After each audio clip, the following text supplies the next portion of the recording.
My name is Greg, and I'm endeavouring to design and develop a Christian tabletop role-playing game. So last video I talked about the 4 main attributes for a character and the main talents listed under each attribute. So let's talk about dice.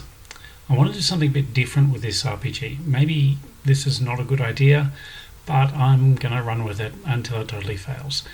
So unlike D&D, which primarily uses a D20 for almost all the rolls and only uses other dice usually for calculating damage, I want to use as many dice as possible. I want to be able to use the full gamut. But I don't want to have to make specialised dice. I'm happy to stay with the most commonly used set of dice across the TTRPG range. So let's start with that set of dice, which is the 7 polyhedral ones, the 4-sided, 6-sided, 8-sided, 10-sided, 12-sided, and the 20-sided dice. So when setting up their character, the first thing a player needs to do is decide on their starting talents. Which ones are better, which ones are worse, and that's determined by which dice they place under each attribute. So you take the 12-sided, the 10-sided, the 8-sided, and the 6-sided.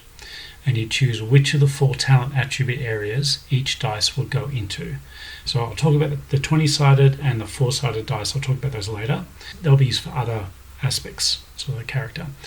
So the player would then write down which dice will be rolled for which area on the character sheet.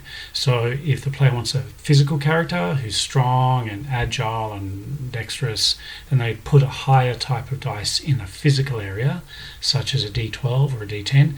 If they want a more intellectual character who is more talented at thinking and problem solving, then they put a higher dice in the mental area, and so on, all the way down to D6. So you divide the dice among the 4 different areas. So that one have the D12, one have the D10, one have the D8, and one is the D6. In general, probably a D8 would be considered about average. So bear in mind that a D6 would be considered below average. So after the player's chosen which dice goes into which talent area, they then add numbers to the various talents. So each person's got 10 points in total that they can distribute between any of their talents as they see fit. So those numbers will represent any time or practice that the character has put into increasing their ability or skill in that area. So you then think about what skills or talents you might want that character to have, and use that to determine where you want the points to go. So then during the game, if you're asked to roll for something as a skill check, then you'd use the dice listed against that attribute, and then you would add any additional numbers listed against that specific talent. So for example, if you're asked to roll for education, then you'd select the dice you put into the mental section for like a D10, and roll that dice, and then you'd add any additional numbers that you put against the education talent, but just that talent.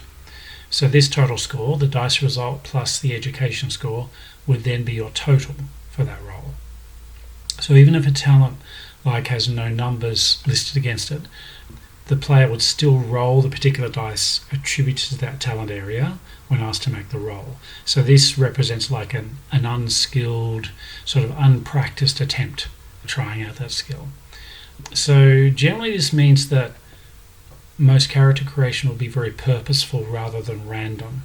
You wouldn't necessarily just roll the dice and take the highest score.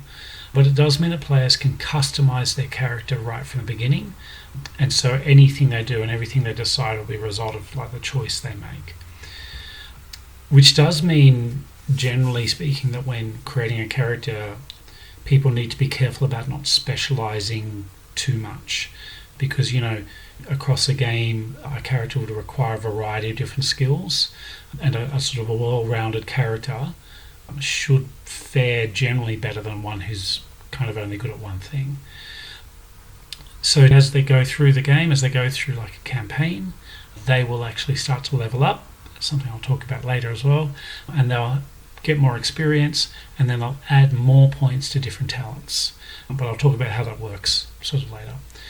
Now, the 4-sided dice will be used, but it will be used primarily as an additional dice to be rolled when using advantage and disadvantage.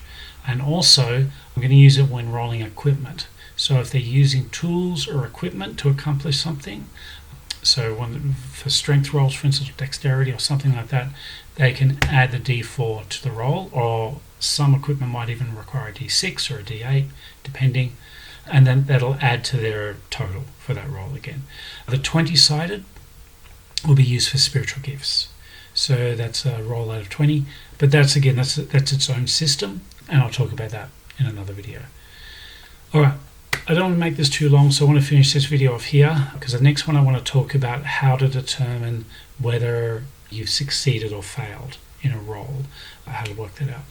Just before I go though, some people are going to say that this is very similar to other systems, specifically things like Savage Worlds, which also has a step dice system, but more specifically with a game called Kids on Bikes, which is a system that also attaches different dice to different attributes. Although that one generally I think has six attributes, so it uses from D4 all the way up to D20 as part of the dice. I know people probably won't believe this, but I had actually thought of this system before I found out about Kids on Bikes. And I was thinking, oh no, maybe I should totally rethink it because there's something similar out there. I don't know. Let me know what you think if I should. I'm going to continue with this system for the time being unless someone tries to sue me, and we'll see how it goes. Anyway, that's it for this video. Next time I'll talk about passing or failing a roll, what that means, how that works. Please let me know of any questions you have in the comments. I'll try and answer them. Until then, thank you for watching.